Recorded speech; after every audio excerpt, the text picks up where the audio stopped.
So I'm back on the range, and as you can see, the weather is notably less stupid.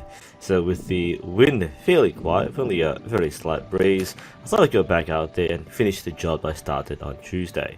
So the goal for today is to do some warming up, get into a rhythm and push a target out 10 meters at a time until 60 meters. The objective of at least getting a grouping. I've got a competition this weekend at the club.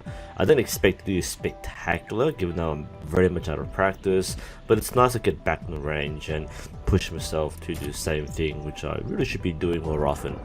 Since I'm not trying to be blown away like a tumbleweed, I've got more time and effort to focus on good form and get a good feeling on my shot process. So the 10 meter end is pretty much spot on as it should be, so no issues there.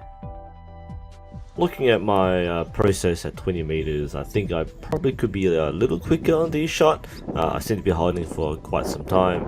I think what was going through my head was just trying to get the squeeze and expansion going, so it would take a little longer to squeeze the clicker, but I wanted to make sure I was using the right muscles to do so, rather than forcing the shot through in a rushed, quick and uncontrolled release. So this is perhaps not the ideal pace or tempo I should be doing, but I think for the sake of warming up, I just wanted to get that expansion going. Nonetheless, the result at 20 meters is what it should be, so we'll move back to 30 meters.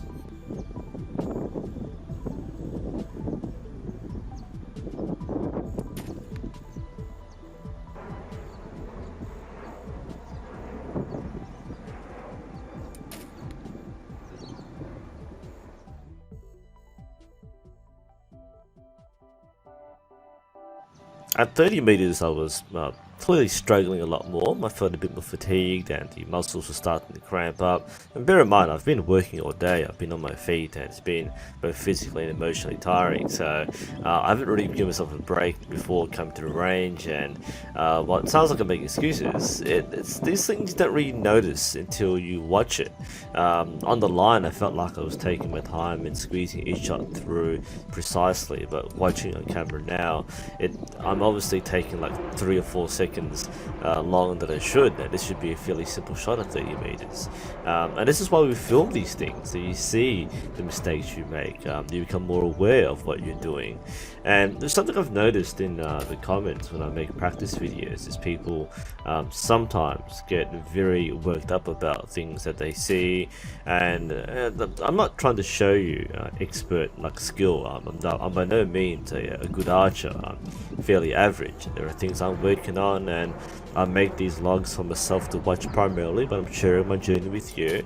So of course there are things you'll probably point out and go, oh, you know, you could have done this better, or, you know, why are you doing this? And that sort of commentary is good. You know, that's sort of discussion and conversation that can happen, and people can learn from what people have to say.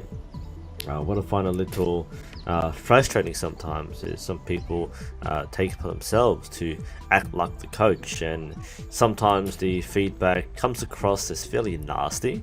I'm not, you know, saying I've got thin skin, but maybe people intend well and they mean like the feedback in a positive way, and you know, sometimes when you type things on YouTube and comments, the tone has come across. Sometimes I just can't help but feel that things are being said just because people want to flex how good they are compared to how good I am, or how not good I am. And look, making, you know, criticisms of me for my practice videos, like making fun of a fat person in the gym. The whole point of doing practice videos and doing practice sessions is to improve and recognize weaknesses. So yeah, there are weaknesses. I'm not denying there are weaknesses, but you know, just if you're gonna come across and say, look, there are things you probably should try and change, that's fine, but just don't sound like an ass doing so, because that doesn't really help anybody. It just makes you look bad. So this is here not to teach, but to share, and just keep in mind that I'm learning as much as somebody else is. That said, I have taken a bit of a break in this session. Again, I haven't been doing this for a few months, so you might notice that huge gap months, if not years, between my Olympic videos, because people keep on jumping on and saying this is wrong, this is wrong, this is wrong. Just be nice guys to each other.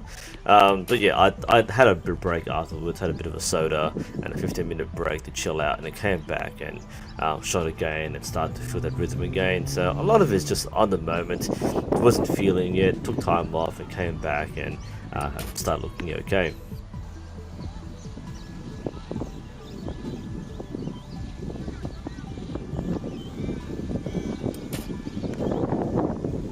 Again, the grouping isn't excellent, it's just good enough. It shows me the sides are correct and the grouping is there. The group is slightly skewed to the right, so you can probably see the effect of the wind, even at fairly short distances. If I was trying to score points, I might aim off a bit more, but I'm just keeping my sight in the center and trying to be consistent in the release and follow through it. So far, yeah, it's so good. Unfortunately, I didn't record my 40-meter end. I did one end of 40 meters, but I was busy talking to someone at the same time, so I couldn't film. But it turned out to be the best end I've had so far, and for someone like me, you can't really ask for better grouping at 40 meters in these conditions. Yes, the arrows are slightly high and to the right, but the central grouping is basically touching, and at 40 meters, the grouping is better than what I was shooting at 30 or even 20 meters. So I was pretty happy with that. I chose not to shoot further at 40 meters because it was pretty much established that I knew what I was doing, and I just had to change my sights. So that was a pretty surprising result. My first shot's at 50 meters, but a little shaky. Again, just watching the footage, you can really see that I'm taking too long, and I think moving forward, I know next time I shoot, I should be following the process with more conviction and with more faith in the process. So I'm not aiming too hard or taking too long, pushing through the clicker. That's really what I think I need to focus on this time around. That will have a big impact on the control of the shot in the last second twitches, and the grouping I'm getting is fairly expected. I'm not that particularly honed at 50 meters. I should be able to shoot 50 just fine, but again, I'm just out of practice. I'm losing that refined edge which someone of my experience level should have, and that's something to improve on.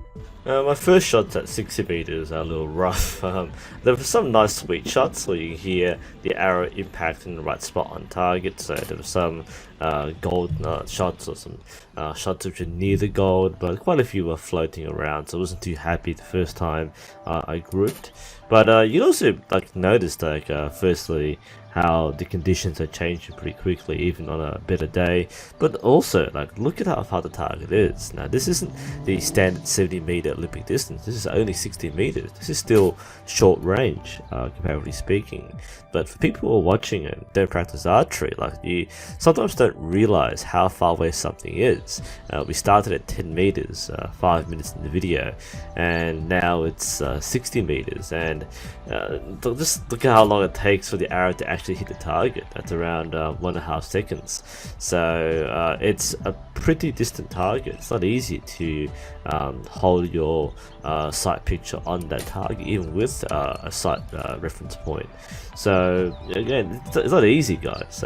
If the people make it look easy when they're really good and they're accomplished and they're experienced, I'm not there yet, and that's something which I want to achieve one day. So yeah, the first grouping was pretty dismal. That's my expected spread at 60 meters. So I'm hoping to keep that tight in the next competition and do better at closer distances. I did go out for one more end at the very end of this session.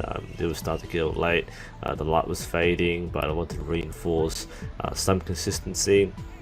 And when we see the final grouping, it wasn't that consistent, but at least it was in the right side of the target. You can see that pattern again. Maybe it's a bit of a alignment issue. More likely the wind has something to do with it. So yeah, there is something which I have to compensate for. There is a very large vertical dispersion that might just be me being tired and not expanding with the same amount of power. But otherwise, I felt that this was a pretty good session. condition. It was a much nicer day.